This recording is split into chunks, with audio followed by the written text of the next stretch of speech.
Magandang araw na naman sa inyo mga kaboxing, update tayo sa paparating na laban ng nag-iisang angas ng Pinas John Riel Casimero at Froilan Saludar. Formal na nga po na inanunsyo ni Masayuki ng Treasure Boxing Promotions, ang rematch ni Froilan Saludar at Kitakor Ihara.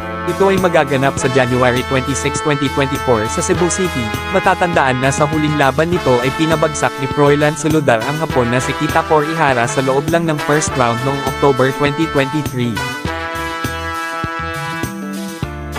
Sa kabilang banda naman update tayo kay Casimero, may laban ng nag-iisang angas ng Pinas, posible itong maganap Marso o Abril ng kasulukuyang taon at dalawa ang pinagpipilian na posible niyang makakalaban.